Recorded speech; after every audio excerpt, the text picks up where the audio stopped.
नमस्कार. श्री महिषासुरमर्दिनी स्तोत्र श्लोक 20. श्लोक वाचूया. आई मयि दीनदयालुतया कृपयैव त्वया भवितव्यमुमे. आई जगतो जननी कृपयासि यथासि तथा नुमितासि रते. यदुचितमत्र भवत्युररीकुरुता दुरुतापमपा कुरुते. जय जय हे महिषासुरमर्दिनी रम्यकपर्दिनी शैलसुते. असा हा श्लोक आहे. आता एक एक चरण म्हणूया. आई मयि दीनदयालुतया म्हणा. आई मयि दीनदयालुतया कृपयैव त्वया भवितव्यमुमे. कृपयैव त्वया भवितव्यमुमे. आता पूर्ण ओळ. आई मयि दीनदयालुतया कृपयैव त्वया भवितव्यमुमे म्हणा. आई मयि दीनदयालुतया कृपयैव त्वया भवितव्यमुमे. आता दुसरी ओळ. आई जगतो जननी कृपयासि म्हणा. आई जगतो जननी कृपयासि यथासि तथा नुमितासि रते. यथासि तथा नुमितासि रते. आता पूर्ण ओळ. आई जगतो जननी कृपयासि यथासि तथा नुमितासि रते म्हणा. आई जगतो जननी कृपयासि यथासि तथा नुमितासि रते. आता तिसरी ओळ. यदुचितमत्र भवत्युररी म्हणा. यदुचितमत्र भवत्युररी कुरुता दुरुतापमपा कुरुते. कुरुता दुरुतापमपा कुरुते. आता पूर्ण ओळ. यदुचितमत्र भवत्युररी कुरुता दुरुतापमपा कुरुते म्हणा. यदुचितमत्र भवत्युररी कुरुता दुरुतापमपा कुरुते. जय जय हे महिषासुरमर्दिनी रम्यकपर्दिनी शैलसुते म्हणा. जय जय हे महिषासुरमर्दिनी रम्यकपर्दिनी शैलसुते. या श्लोकामध्ये आई मयि दीनदयालुतया. दी दीर्घ म्हणायचा. अयी मयि यचा उच्चार झाला पाहिजे. आई मयि दीनदयालुतया कृपयैव त्वया सरळच आहे. भवितव्यमुमे.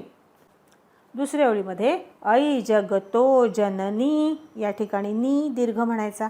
आई जगतो जननी कृपयासि सी रस्व म्हणायचं. यथासि तथा नुमितासि रते. शब्दांकडे नीट लक्ष देऊन म्हणायचं. यथासि सी रस्व म्हणायचा. सगळे इकार आणि उकार पुढचे रस्वच आहेत. तिसऱ्या ओळीमध्ये यदुचितमत्र भवत्युररी. भवत्युररी री दीर्घ म्हणायचा. कुरुता दुरुतापमपा कुरुते. कुरुता दुरुतापमपा कुरुते. शब्दांकडे नीट लक्ष देऊन म्हणायचं. जय जय हे महिषासुरमर्दिनी रम्यकपर्दिनी शैलसुते असं म्हणायचं. आता या गोष्टी लक्षात घेऊन आपण हा श्लोक पूर्ण म्हणूया. आई मयि दीनदयालुतया कृपयैव त्वया भवितव्यमुमे. आई जगतो जननी कृपयासि यथासि तथा नुमितासि रते. यदुचितमत्र भवत्युररी कुरुता दुरुतापमपा कुरुते. जय जय हे महिषासुरमर्दिनी रम्यकपर्दिनी शैलसुते म्हणा. आई मयि दीनदयालुतया कृपयैव त्वया भवितव्यमुमे. आई जगतो जननी कृपयासि यथासि तथा नुमितासि रते. यदुचितमत्र भवत्युररी कुरुता दुरुतापमपा कुरुते. जय जय हे महिषासुरमर्दिनी रम्यकपर्दिनी शैलसुते. आता 19 आणि 20 हे 2 श्लोक एकत्र म्हणूया. तव विमलेन्दुकुलं वदनेन्दुमलं सकलन्ननुकूलयते किमु पुरुहूतपुरीन्दुमुखी सुमुखी विरसौ विमुखी क्रियते. मम तु मतं शिवनामधने भवती कृपया किमु न क्रियते. जय जय हे महिषासुरमर्दिनि रम्यकपर्दिनि शैलसुते. अयि मयि दीनदयालुतया कृपयैव त्वया भवितव्यमुमे. अयि जगतो जननी कृपयासि यथासि तथा नुमितासि रते. यदुचितमत्र भवत्युररीकुरुता दुरुतापमपाकुरुते. जय जय हे महिषासुरमर्दिनि रम्यकपर्दिनि शैलसुते. अंबा माता की जय. नमस्कार. श्री महिषासुरमर्दिनी स्तोत्र श्लोक 20. श्लोक म्हणूया. ऐ मयि दीनदयालुतया कृपयैव त्वया भवितव्यमुमे. ऐ जगतो जननी कृपयासि यथासि तथा नुमितासि रते. यदुचितमत्र भवत्युररीकुरुता दुरुतापमपाकुरुते. जय जय हे महिषासुरमर्दिनि रम्यकपर्दिनि शैलसुते. असा हा श्लोक आहे. आता अर्थ बघूया. ऐ मयि दीनदयालुतया. ऐ ऐ म्हणजे अगं हे. मयि म्हणजे माझ्यावर. दीनदयालुतया. दीन म्हणजे दीनवाण, दयनीय असे, त्यांच्यावर कृपा करणारी, दया करणारी. दयालुतया म्हणजे दयाळूपणाने. कृपया म्हणजे कृपेने. इव म्हणजे प्रमाणे. कृपयैव कृपया इव. इव म्हणजे सारखं, प्रमाणे. त्वया भवितव्यम तुझ्याकडून व्हावे. उमे उमा म्हटलं या ठिकाणी देवीला. हे देवी, तू दीनांवर दया करतेस, तू दीनदयालू आहेस, तेव्हा माझ्यावर सुद्धा त्याप्रमाणे जशी तू इतर दीनजनांवर कृपा करते तशी माझ्यावर सुद्धा तू कृपा करावीस, तुझ्याकडून कृपा व्हावी असा अर्थ आहे. मी सुद्धा दीनच आहे. मी सुद्धा अतिशय दीनवाणा असा आहे आणि तुला शरण आलो आहे. इतर जनांवर तू ज्याप्रमाणे दया करतेस त्याप्रमाणे माझ्यावर सुद्धा कृपा कर असा या ओळीचा अर्थ आहे. ऐ जगतो जननी. हे जगाची जननी. जगतः जननी, जगजननी माता. कृपयासी तू कृपाळू आहेस. यथासी म्हणजे जशी आहेस, कृपाळू जशी आहेस. तथा म्हणजे त्याप्रमाणे, तशी. अनुमिता असी रते. तू जशी कृपाळू आहेस तशी तू मला प्रिय आहेस. जशी आहेस तशी तू मला प्रिय आहेस असा याचा अर्थ आहे. काही ठिकाणी रतेच्या ठिकाणी रमे पण शब्द आलेला आहे. तिथे रमा म्हटलं आहे, वरती उमा म्हटलं आहे, खाली देवीला रमा म्हटलं आहे. रते म्हणजे त्यामध्ये तू कृपा करण्यामध्ये तू रत आहेस, तू कृपाळू आहेस असा त्याचा अर्थ आहे. हे जगतजननी, तू सगळ्या जगाची माता आहेस. जननी म्हटलं सगळ्या जगाची माता आहेस आणि तशीच जशी आहे तशीच तू मलाही प्रिय आहेस असा या ओळीचा अर्थ आहे. पहा, देवीला म्हटलं आहे की हे देवी तू कृपाळू आहेस, तुझं स्वरूप मी जाणत नाही, तू कशी आहे हे मला माहिती नाही. तव तत्वम न जानामी असं म्हटलं आहे ना शंकराला की तुझं तत्व मला माहिती नाही. तव तत्वम न जानामी कीदृशोसी महेश्वर यादृशोसी महादेव तादृशाय नमो नमः. तू जसा आहेस तशा तुझ्या स्वरूपाला मी नमस्कार करतो. तुला जाणणं हे मला शक्य नाही, माझ्या कल्पनेच्या पलीकडचं आहे, माझी तेवढी योग्यता नाही. म्हणून यथासी तथा अनुमिता असी रते. हे देवी, तू जशी आहेस तशी तू मला प्रिय आहेस, तू माझी माता आहे असा या दुसऱ्या ओळीचा अर्थ आहे. यदुचितमत्र, यत उचितम अत्र, या ठिकाणी जे तुला योग्य वाटतं.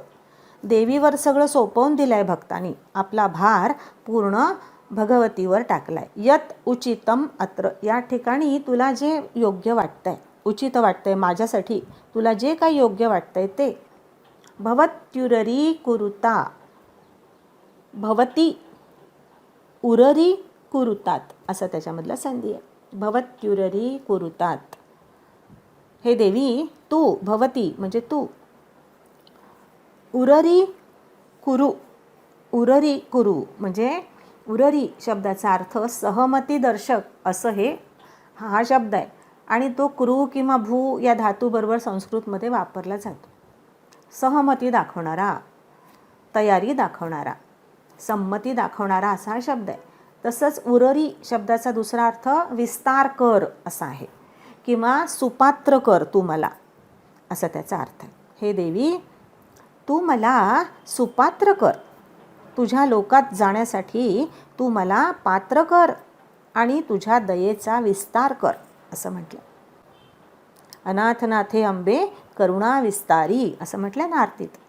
तू आपल्या दयेचा विस्तार कर आणि मला तुझ्या लोकात जाण्यासाठी योग्य कर, सुपात्र कर. यदुचितमत्र भवती उररी कुरुतात. उरुतापमपा कुरुते, पुढचा संधी आहे. कुरुतात उरुतापम अपा कुरुते असे ते संधी मिळून मोठा शब्द झाला. आता दुरुताप म्हणजे दुरित आणि ताप. अपाकुरुते म्हणजे तू दूर करणारी आहेस.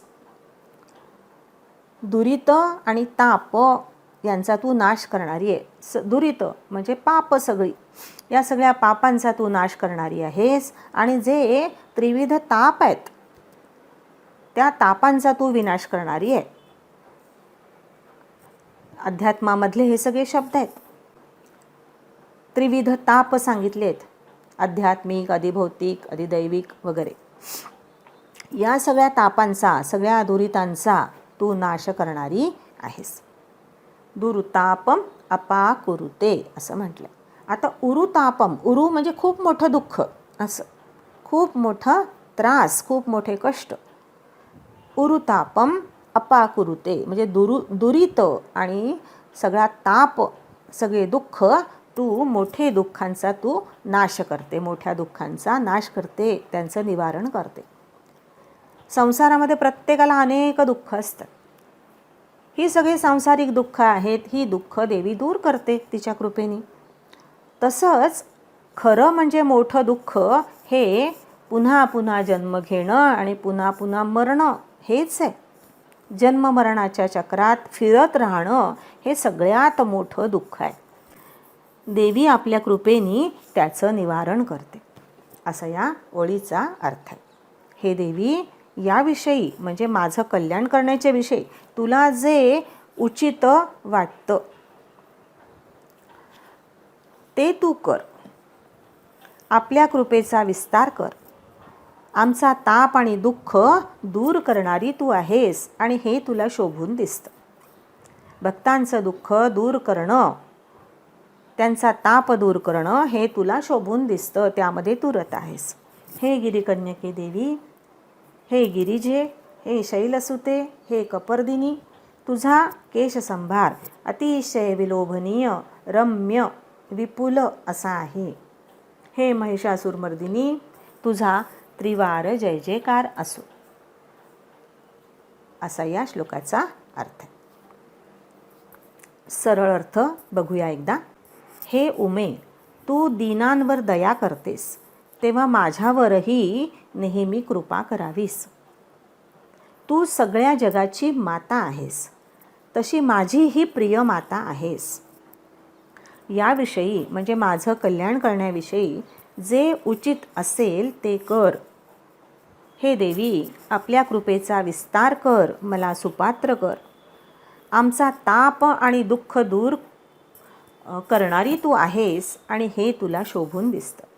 हे गिरिकन्यके देवी, तुझा केशसंभार अतिशय रमणीय आहे. हे कपर्दिनी, हे महिषासुरमर्दिनी, तुझा त्रिवार जय जयकार असो, असा या श्लोकाचा अर्थ आहे. अंबा माता की जय.